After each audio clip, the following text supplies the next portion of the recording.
Magandang araw mga bata. For today, we're going to learn multiplication of decimals and mixed decimals. So last time, pinag-aralan ninyo yung addition and subtraction.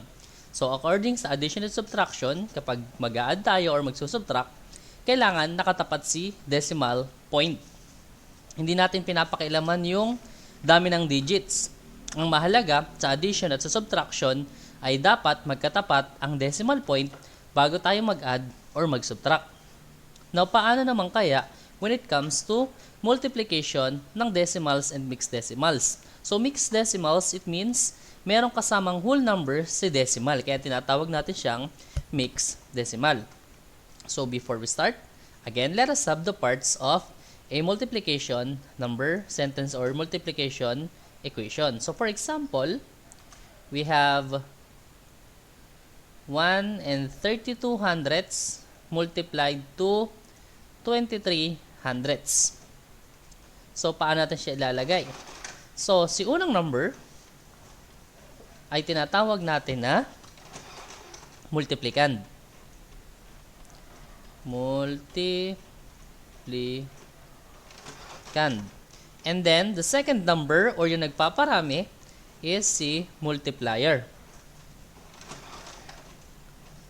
So, paano naman kung nakasulat siya ng column form? So, si multiplicand ang nasa taas, and then, si multiplier ang nasa ibaba. So, tandaan nyo, kailangan pa rin natin pagtapatin yung digits. Malaki ang pinagkaiba niya sa addition subtraction. Sa addition subtraction, kailangan magkatapat si decimal point. Sa multiplication, ang kailangan magkatapat ay yung digit. So, paano kung ganito? Halimbawa, hindi siya 23 hundredths. Halimbawa, ang ibinigay ko is 2 and 3 tenths. So, pag isinulat natin, ganun pa rin. Ang mangyayari lang, itatapat natin si 23 kay 32.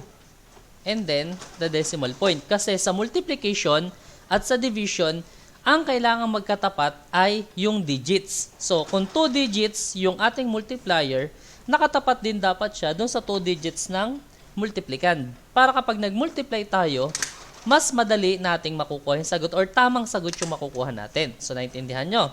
Again, pag sinulat natin or when we write the digits or the factors as in column form, dapat ang magkatapat ay yung digits, hindi yung decimal point. Baliktad sa addition and subtraction. Sa addition and subtraction, decimal point ang tinatapat. Sa multiplication, ang magkatapat ay yung digits. So, 23 or 2 and 3 tenths, nakatapat siya kay 32 hundredths. Yun ang mahalaga doon. So, again, si 1 and 32 hundredths ang multiplicand, si 2 and 3 tenths ang multiplier.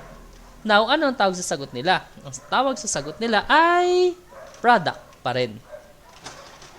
Okay, whole number kay decimal, ang tawag sa sagot kapag sinabi nating multiplication ay product. So, yun po yung parts ng ating multiplication number sentence or equation when it comes to multiplication of fractions multiplication of decimals and mixed decimals. Now, paano naman tayo nagmumultiply ng decimals and mixed decimals? So, we are going to follow the following steps. Number 1 is to write the numbers in column form, kagaya ng ginawa natin kanina. Kailangan naka-column form muna bago natin siya i-solve or i-perform, kagaya po nung kanina. Ito, balikan natin yung kanina. Kailangan nakaganto siya. Hindi pwede na naka-horizontal form. Dapat naka-column form. And then, second step is multiply the numbers normally. So, ibig sabihin, normally, hindi natin siya itatrato or we will not treat it as decimal numbers. Itatrato natin siya na para siyang whole numbers. So, kung marunong na kayong mag-multiply ng whole numbers, madali na para sa inyo ang i-multiply ang decimals and mixed decimals. Kung hindi pa, kailangan nyo pang pag-practice yan kasi mas lalo kayong mahihirapan. And then, the third step is to count the decimal places in the factors. So, kailangan nating bilangin yung decimal places. So, paano natin bibilangan?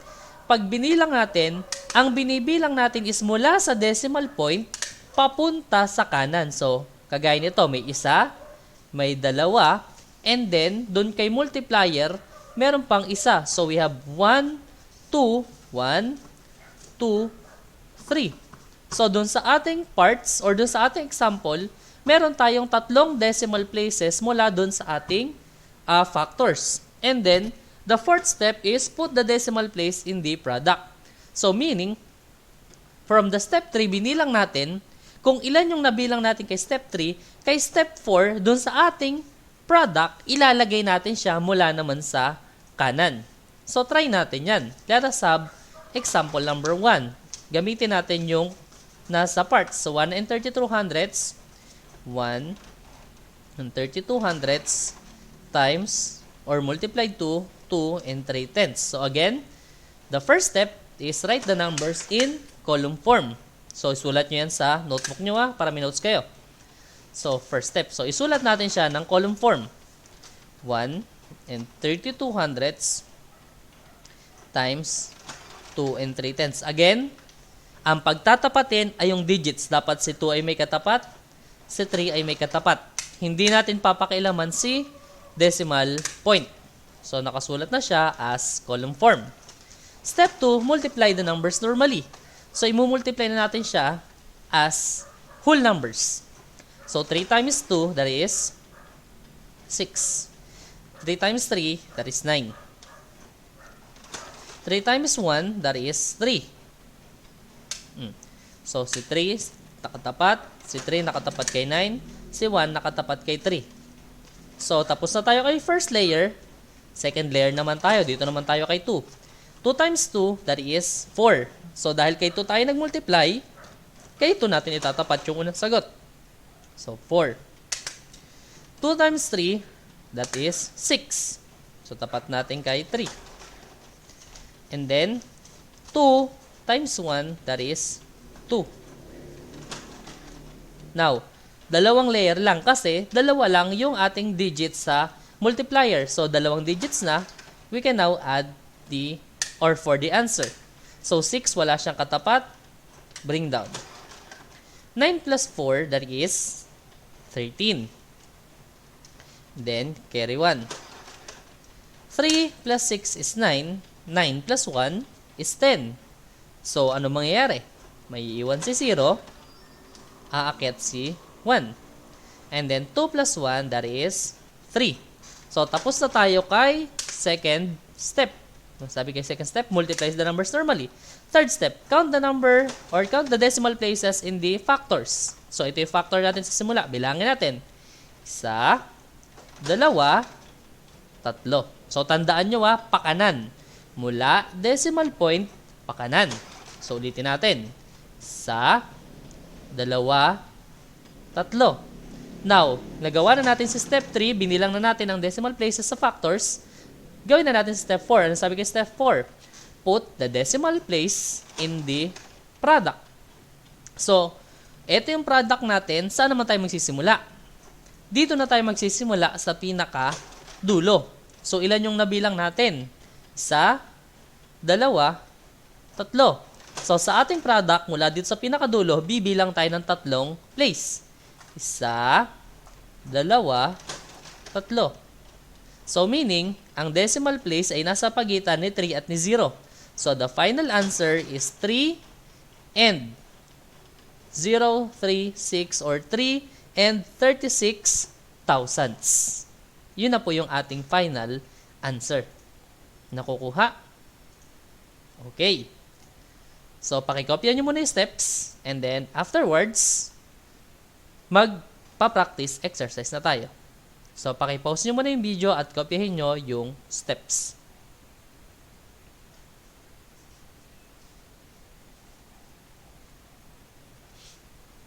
Okay, kung nakopya nyo na, let us have our practice number 1.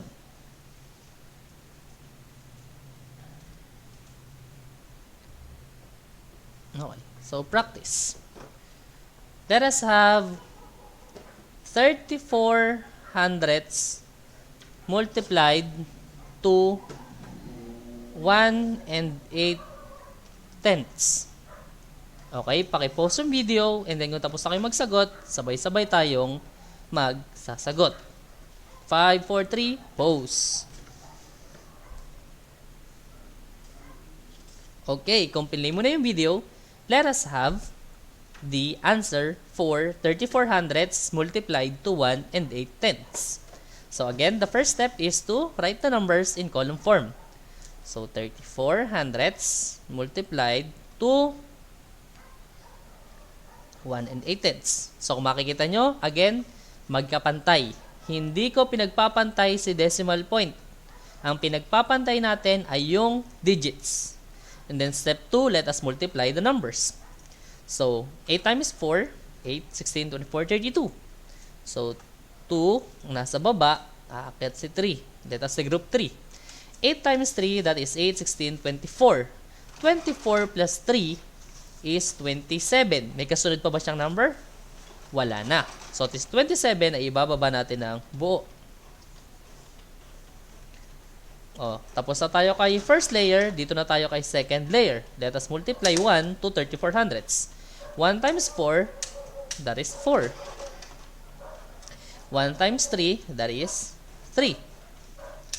So, nakadalawang layer na tayo. Pwede na tayong mag-add. Again, walang katapat si 2.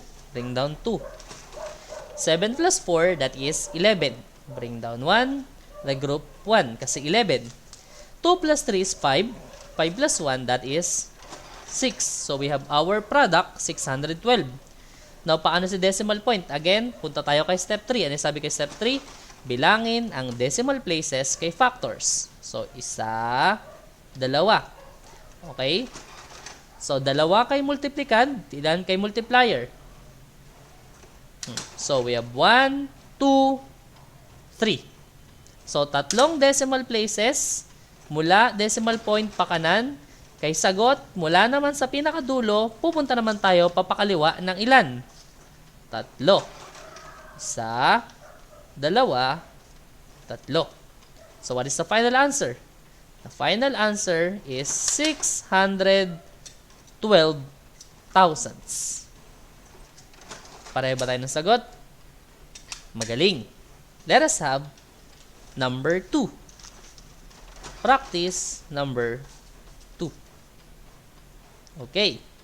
So, let us have 2 and 57 hundredths multiplied to 1 and 29 hundredths. And 3 digits by 3 digits na. So, paki-pause mo na yung video and then after magsagot, saka nyo i-play para sabay-sabay tayo. Okay, 1, 2, 3. Pause.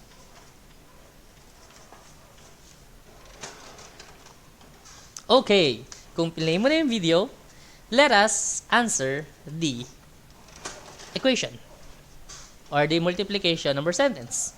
So again, first step, sulat muna natin siya as column form. So nagkataon ngayon na magkatapat ng decimal point kasi pareho silang 3 digits at parehong may isang whole number. So, tingnan natin. Si multiplier may 3 digit. Ibig sabihin, or may 3 digits. Ibig sabihin, may 3 tayong layer ng sagot dito. So, let us start with 9. 9 times 7, that is 63.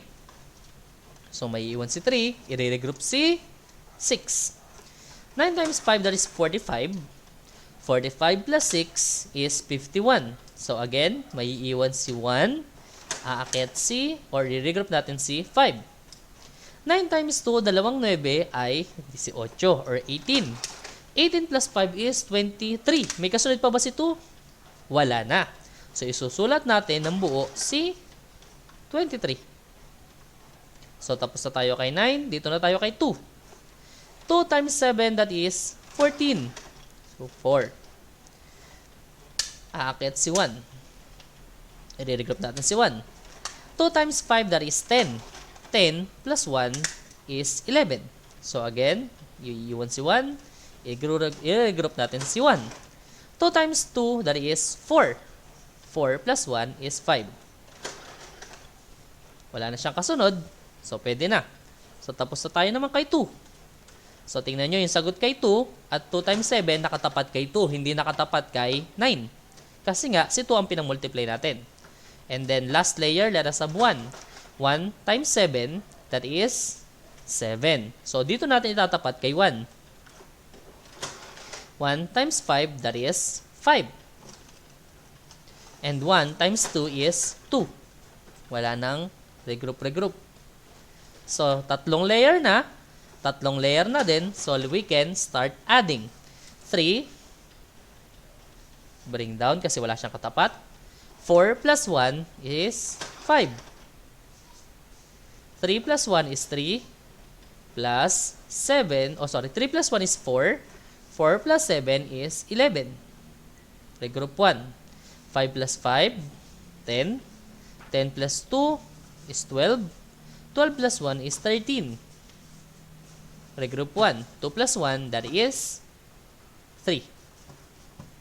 So, meron tayong product, kaya lang hindi pa siya final. Kasi bibilangin pa natin kung ilang decimal place. So, let us count. Ilan kay multiplicand? Isa, dalawa. Ilan kay multiplier? Isa, dalawa. So, bilangin natin. Isa, dalawa, tatlo, apat. So, we have 4 decimal places. Now, ilalagay natin siya ngayon kay product. So, let us count. 1, 2, 3, 4. So, natapat siya sa pagitan ng dalawang 3. So, what is the final answer? 3.3153. Or 3 and 3,153 10,000s. Pareho ba tayo ng sagot? Do we have the same answer? Did you get it? Very good. So, let us have our last practice. Number 3.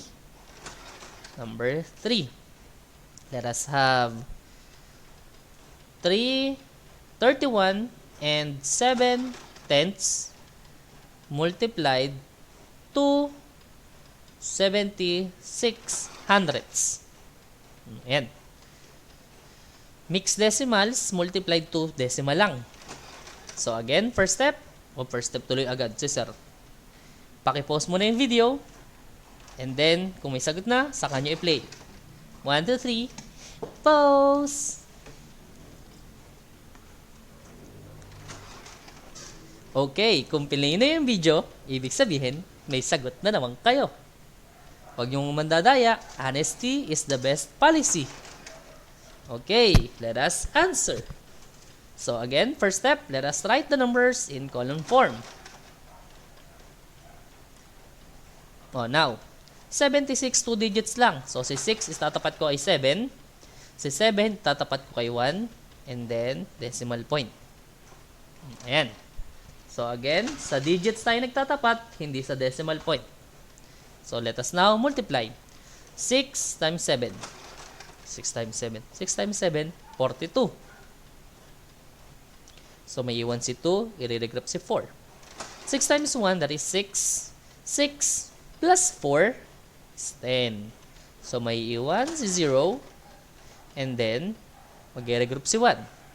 6 times 3, that is 6, 12, 18. 18 plus 1, that is 19. So, wala na kasunod. Susulat natin ang buo, si 19. So, tapos na tayo kay 6. Kay 7 na tayo. 7 times 7. 7 times 7, 49. So, itatapat natin kay 7 ang sagot. So, 9. And then, regroup, 4. 7 times 1 is 7. 7 plus 4 is 11. So, bababa si 1. I-regroup si 1. 7 times 3, 7, 14, 21. Plus 1, 22. Wala na kasunod. So, isusulat natin ang buo, si 22. So, dalawang digit lang ang ating multiplier. So, dalawang layer lang din. Pwede na tayong mag-addition. So, si 2, walang katapat. Let us bring it down. 9 plus 0, syempre 9. 9 plus 1 is 10. So, may iwan si 0. I-regroup si 1. 2 plus 1 is 3. 3 plus 1 is 4. So, wala naman tayong carry dito. 2 plus wala is 2. Let us finalize the answer by putting the decimal point. Bilangin natin kung ilan sa factors.